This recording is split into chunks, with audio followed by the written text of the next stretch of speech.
Jadi rasa empati itu perlu dibangun. Karena apa? Dengan melakukan ini semua, tadi nilai-nilai integritas, kejujuran, empati, dan kerjasama, kita berharap bahwa anak-anak kita nantinya ketika mereka dewasa, ketika mereka menjadi pemimpin, mereka mampu menjadi pemimpin yang bijaksana. Ketika mereka mengambil satu kebijakan, empatinya dipakai. Ketika dia melakukan suatu program, kejujurannya ditanam di sana. Seperti itu. Maka itulah mengapa pendidikan karakter itu dianggap sangat penting.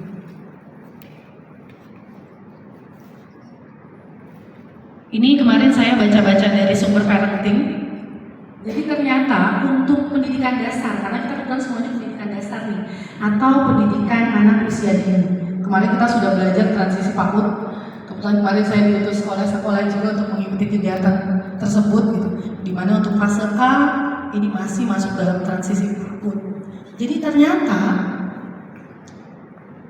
ini yang di awal pada tahapan SD yang perlu kita tumbuhkan. 7 karakter anak yang harus dibentuk sejak dini. Yang pertama habit, kebiasaan. Ada anak yang biasa makan sambil tiduran, makan sambil lari-lari, atau yang lain-lain. Atau misalkan habis main, dibiarkan saja berantakan.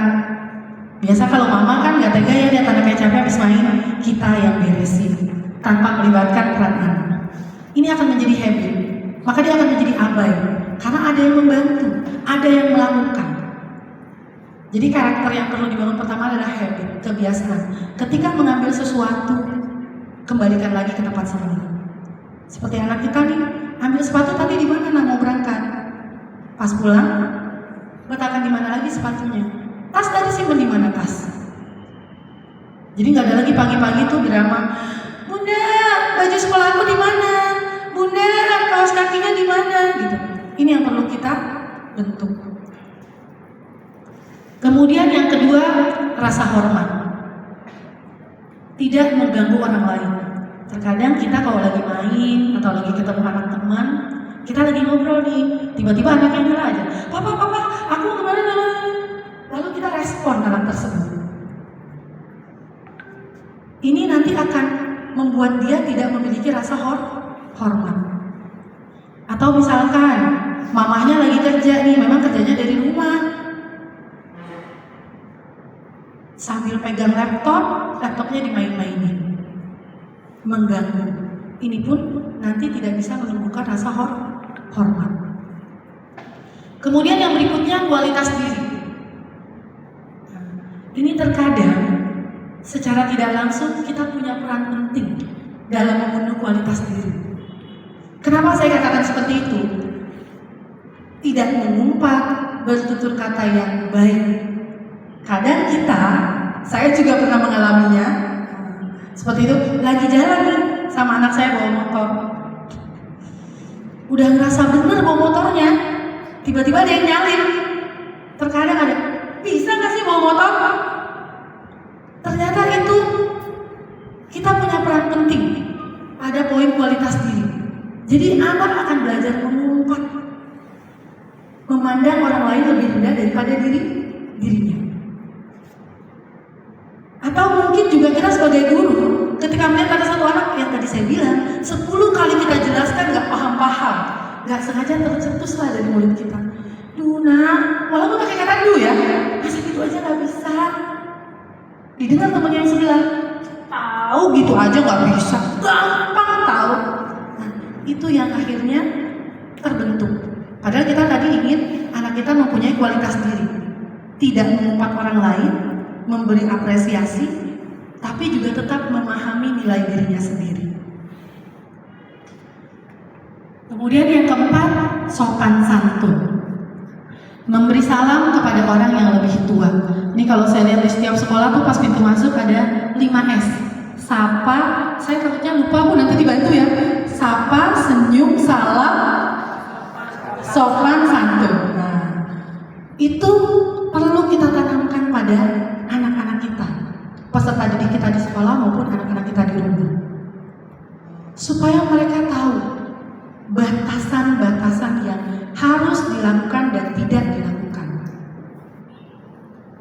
Khususnya nih kalau lewat orang yang lebih tua harus seperti apa, kemudian kalau ingin memotong pembicaraan harus bagaimana, seperti itu. Ini perlu dibentuk sejak awal. Kemudian yang kelima, rasa tanggung jawab. Kadang kita punya pengecualian. Kalau anak salah, berantem sama anak teman tetangga di sebelah. Kebetulan anaknya lebih besar dari anak kita. Gak apa-apa ya dek, gak apa-apa ya, kan dedeknya masih kecil. Besok-besok gak gitu lagi. Mulai dari saat itu, kita sudah membuat anak tidak bertanggung jawab. Seperti itu. Nah, kalau yang lagi ngetrennya gitu ya, jangan ya dek ya, seperti itu. Jadi itu kita sudah menanamkan rasa bahwa anak tidak bertanggung jawab. Karena setiap kali yang melakukan kesalahan, akan ada sosok pengaman, akan ada sosok pelindung. Dan belum tentu itu akan berlangsung sampai anak tersebut besar. Maka itu perlu kita bentuk. Ketika dia salah, apa yang harus dilakukan? Kita pancing terus.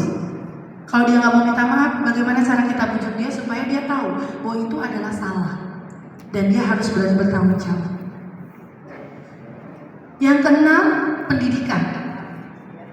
Nah, ini pendidikan yang esensi sekali. Tidak mengambil barang milik orang lain atau meminta izin ketika ingin menggunakan barang milik orang lain. Terkadang di rumah aja nih saya suka melihat anak saya berdua, kakak adik, yang sering sih adiknya. Abangnya punya sesuatu hal yang baru, dia pegang-pegang, dia mainkan tanpa izin. Dan ketika kita sebagai orang tua tidak menetapkan hal tersebut, atau pegang handphone aja, handphone abangnya, itu saya selalu biasakan, adik kalau itu punya adik bukan? Bukan, punya siapa? Punya abang. Terus adik mau ngapain? Mau lihat gamenya abang lebih banyak. Udah izin belum ke abang? Karena kebetulan anak saya yang besar sudah SMA, yang kecil masih SD. Jadi abang udah mulai pengen punya privacy. Jadi ini yang perlu kita jaga, supaya anak karakternya keduanya bisa saling kita kuatkan.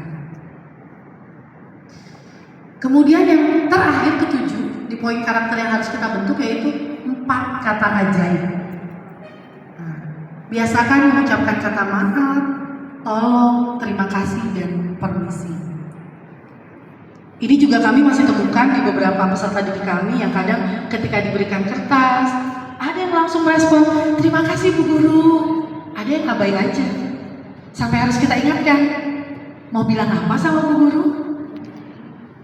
Enggak, saya bilang, ayo ucapkan apa dong. Mau bilang apa tadi sama Bu Guru? Apa Bu? Tadi mau bilang apa sama Bu Guru? Bu Guru kasih kertas. Itu sampai harus kita pancing beberapa kali. Karena memang karakter ini dibentuk sejak dini. Maka itu tadi saya katakan, ketika anak datang dari rumah ke sekolah, mereka bukan bentuk kertas kosong, tapi mereka sudah punya coretan masing-masing. Yang negatif kita samarkan, yang positif kita tebalkan supaya memperkuat dirinya. Tadi kita sudah bicara 7 karakter yang harus dibentuk sejak awal. Sekarang kita masuk pada komponen-komponen pendidikan karakter. Apa saja sih poin-poin dalam proses pendidikan karakter ini dilaksanakan? Yang pertama di sini, ini menurut Nurul ya, nanti boleh dicek di bukunya atau googling di internet. Ia membagi dalam 3 komponen. Yang pertama yaitu moral knowing, yang kedua moral feeling, yang ketiga moral action. Dimana di sini harapannya anak-anak mengetahui tentang apa itu moral. Jadi pemahamannya dulu yang kita gali, pengetahuan dia tentang apa itu moral. Berarti ini kita butuh kemampuan anak secara kognitif, kecerdasan intelektualnya. Oh, jadi yang disebut dengan moral itu adalah yang seperti ini. Ketika dia sudah melewati tahap ini, pada komponen ini sudah oke, kemudian dia belajar pada tahap komponen berikutnya, yaitu moral feeling. Kalau dulu kita bicara penilaian sisi afektif, kognitif, psikomotorik, ini ternyata yang mau dikembangkan pada perasaan tentang moral. Maka itu tadi dikatakan di awal, kita mau membangun empati. Ini nih di sini dimainkan. Integritas, kejujuran. Jadi butuh orang-orang yang memiliki perasaan, bukan yang tanpa perasaan. Kemudian yang terakhir adalah perbuatan bermoral. Jadi nanti pada akhirnya mereka bisa berperilaku yang sesuai dengan nilai-nilai. Nah, di sini kita katakan moral action atau psikomotorik pada perilaku kesehariannya.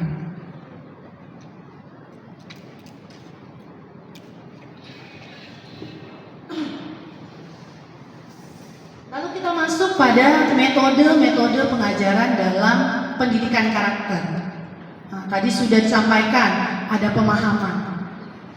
Sebetulnya untuk penanaman pendidikan karakter, kalau kita kembali lagi merujuk pada kurikulum Merdeka, kemarin saya sedikit belajar, mungkin sharing sekalian sama Bapak Ibu guru, mungkin sudah ada juga yang melakukan di sekolahnya. Jadi sekarang ketika kita menyusun modul ajar, kita diharapkan sudah mengintegrasikan KSE di dalam muatan modul ajar kita. Apa itu KSE? Kompetensi sosial emosional. Di sana ada 5 poin yang harus ditanamkan pada anak.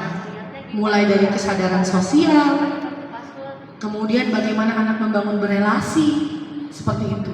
Jadi itu kita internalkan dalam proses pemahaman anak-anak di dalam kelas. Seperti yang misalkan ngajar Pancasila, pada materi apa nih? Apa yang mau dikembangkan tadi? Sisi sosial emosionalnya. Apakah pada kesadaran berelasi kita bentuk bagaimana ketika mereka diskusi. Ada loh anak kita yang ketika diskusi tidak mudah menerima pendapat orang lain. Ada nggak Pak Ibu? Ada yang pengennya pendapatnya aja yang didengar. Ada juga yang ketika berdiskusi dalam kelompok pengennya jadi ketua, nggak mau jadi anggota. Ya, jadi itu yang perlu dibentuk seperti itu. Kemudian kita lakukan dalam pembiasaan. Jadi ini pastinya tidak bisa hanya dilakukan oleh peran satu guru saja. Misalkan kita bebankan, udah bebanin aja ke wali kelas. Kan kita guru mapel, ngapain sih capek-capek? Toh nanti yang dapat tentengan banyak, wali kelas kalah ya Pak. Bercanda ya Bapak Ibu, biar nggak ngantuk. Jadi seperti itu. Jadi ini nggak bisa kita bebankan hanya pada wali kelas atau kepala sekolah. Ini merupakan peran aktif dari semua warga yang ada di sekolah. Kalau kita kembali lagi tadi ke poin awal penjelasan saya, bahwa pada saat kita membentuk karakter, ini perlu keterlibatan semua warga sekolah. Jadi bentuknya pembiasaan. Contoh, ketika ada anak kelas 2, saya bukan wali kelas 2, buang sampah sembarangan, mukul teman saat bermain. Saya diemin aja, orang bukan murid saya. Nanti ketemu alasnya di ruang guru, anakmu tuh tadi buang sampah sembarangan. Bahasanya anakmu tuh tadi. Lalu kita siapa? Padahal kita merupakan warga sekolah tersebut. Atau cuma mau nolongin, cuma mau memerhatikan, oh itu mah wali kelas 4 mah bestie saya. Aduh tuh anaknya tadi jatuh tuh, buru-buru ditangani. Apakah seperti itu? Nah kalau gurunya saja sudah tidak berkarakter, bagaimana kita mau membentuk karakter peserta didik? Ini juga saya kembalikan lagi ke saya ya Bapak Ibu ya, karena saya juga sedang dalam tahap belajar. Ketika ada yang marah, bagaimana kita harus merespon. Ketika kita marah, bagaimana kita menenangkan diri kita. Jadi kita sama-sama belajar. Kemudian yang terakhir adalah butuhnya keteladanan. Siapa di sini yang punya peran penting untuk memberikan keteladanan? Kalau bukan kita sebagai guru. Tuh, Ibu langsung bilang, guru. Padahal saya belum sampai akhir. Luar biasa. Maka itu tadi, perlunya kita memahami betul prinsip Ki Hajar Dewantara. Ingar sosum tulodo, ing madya mengut karso, tut wuri handayani. Ketika kita berdiri di depan, kita adalah role model anak-anak. Maka itu ada peribahasa, guru kecing berdiri, murid kecing berlari. Karena they imitate, mereka meniru kita. Apa yang kita lakukan itu yang mereka tiru. Jadi kita kalau berperilaku ya memang benar harus hati-hati. Sampai kalau lagi ngobrol nih suka keceplosan gitu, kita sama lu kemarin ya ada anak murid. Kita kita langsung responsif untuk tutup mulut kita. Jadi kita juga harus punya rem pada diri kita sendiri. Karena kita adalah teladan. Rasul aja menjadi teladan, memberi contoh yang luar biasa. Bagaimana sifat fatonahnya, bagaimana sifat tabliknya. Jadi kita pun harus bisa menjadi teladan yang baik untuk murid kita atau untuk anak-anak kita di rumah. Sehingga nanti bisa membentuk generasi yang baik, yang bijaksana.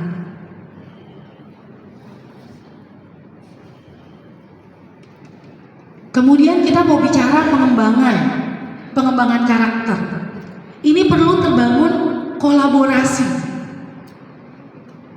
Kan gak mungkin dong cara di sekolah ada orang tua jemput, Pak, tadi anak Bapak, Pak, mukul anaknya kelas 5, Pak. Gak mungkin, ya. Jadi di sini perlunya dibangun kolaborasi. Maka peran-peran ini harus diambil oleh yang pertama yaitu guru. Biasanya yang mengambil peran dominan memang wali kelas. Karena komunikasi atau bonding yang dibangun itu antara wali kelas dengan wali peserta didik. Kemudian yang kedua orang tua. Jadi harapannya ketika kita memberikan satu pembiasaan di sekolah, kemudian kita sosialisasikan kepada orang tua, yang harapannya nantinya bisa membentuk karakter. Tapi kalau tanpa support dari orang tua, saya rasa sia-sia.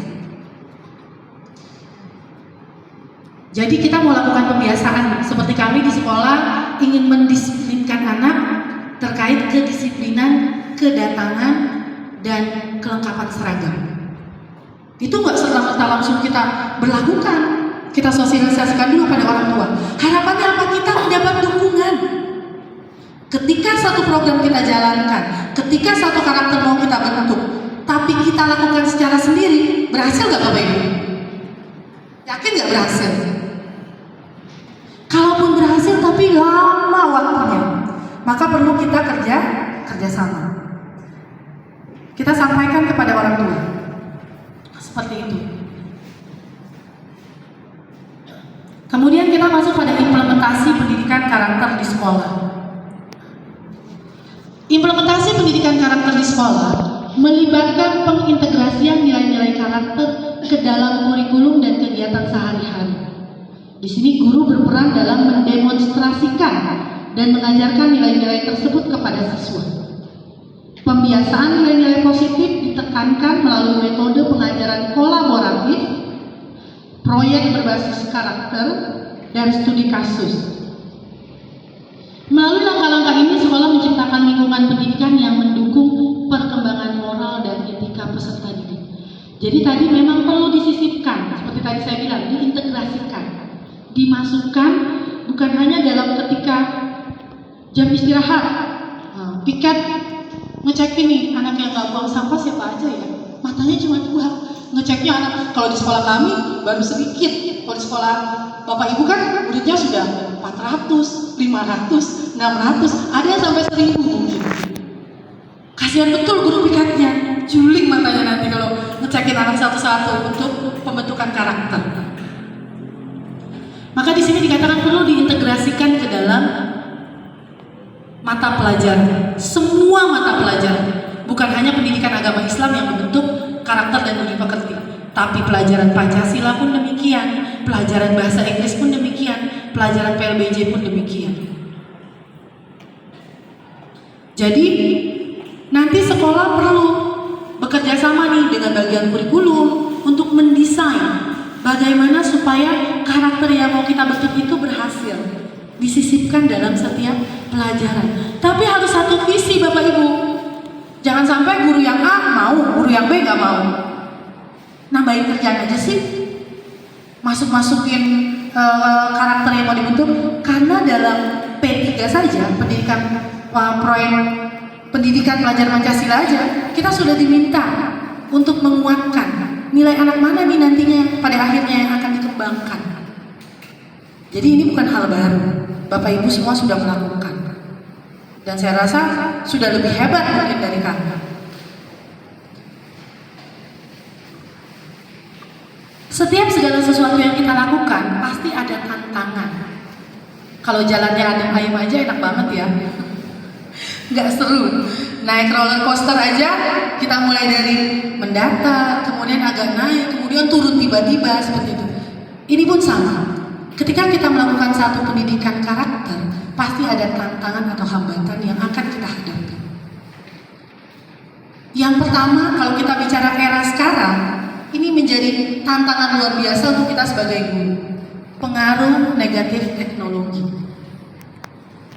Maka tadi peran orang tua ini penting, karena kita selaku guru maka kita nggak sampai rumah anak-anak kita di rumahnya. Di sekolah kita tidak membolehkan mereka bawa HP, tapi di rumah mungkin orang tuanya sibuk bekerja sampai malam, yang mereka nunggu papa mamanya pulang main games, atau mungkin chat dengan bahasa-bahasa yang kurang sopan, atau mereka berselancar mencari informasi yang belum patutnya mereka ketahui. Ini menjadi tantangan kita. Kok anak ini kemarin udah saya bentuk karakternya, kok los lagi ya? Kok hilang menguap gitu aja ya? Karena tadi kita nggak bangun kerjasama dengan orang tua, kita nggak kolaborasi, sehingga kita merasa, aduh capek banget sih jadi guru sekarang, harus ngebentuk anak kayak gini, tapi nggak dapat dukungan karena tadi kita nggak membangun komunikasi yang baik supaya program kita didukung oleh orang tua. Karena keberhasilan sekolah itu bukan hanya peran guru dan kepala sekolah. Di situ ada andil dari para perwakilan kelas atau korlas dan komite sekolah. Mereka pasti mau support apapun yang kita lakukan demi kebaikan anak-anak, mereka pasti support. Lalu yang kedua, lingkungan sosial. Mereka datang dari suku, dari lingkungan yang heterogen, berbeda. Ada yang mungkin dari ekonomi bagus, ada yang dari ekonomi lemah, atau mungkin yang dari pinggiran banget.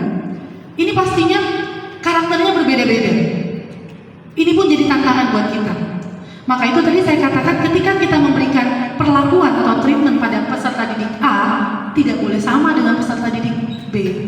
Gak bisa sama juga dengan peserta didik C, karena tadi latar belakang sosialnya berbeda. Baik itu sosial secara kehidupan ekonomi maupun lingkungan. Anak-anak yang tinggal di komplek beda cara bermainnya dengan saya yang tinggalnya di perkampungan. Karena anak saya agak sedikit norak kalau pergi ke rumah neneknya yang tinggalnya di komplek. Kok nggak berisik ya bun?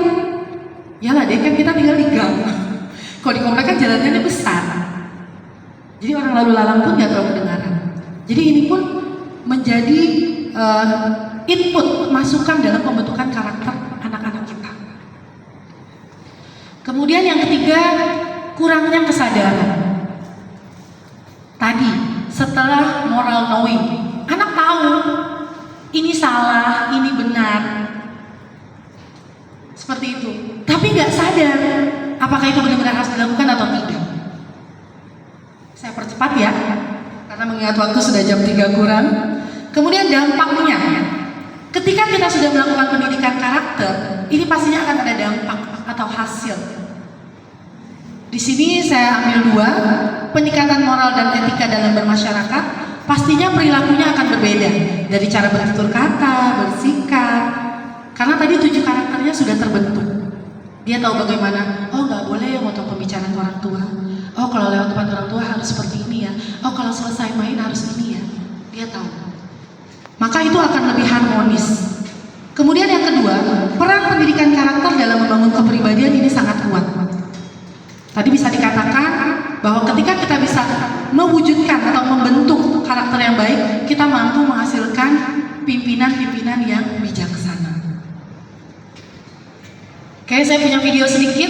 Ini saya ambil dari YouTube. Kalau kita mendengar kisah anak-anak di Jepang, boleh ditonton dulu ya.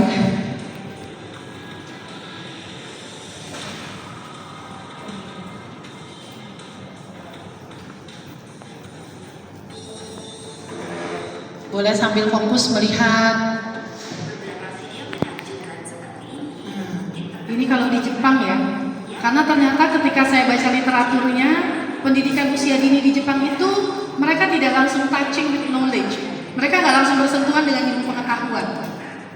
Tapi how to build the character. Gimana cara membangun karakter. Jadi itu yang di fondasi yang mereka bentuk. Sampai ada jam tidur siang karena anak ternyata otaknya itu butuh istirahat.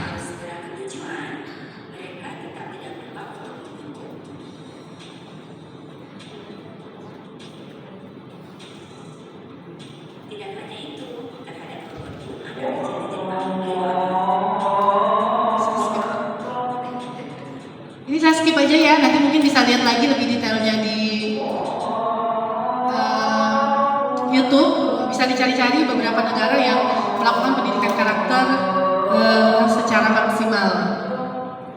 Gak apa-apa, saya lanjut ya Bapak Ibu ya.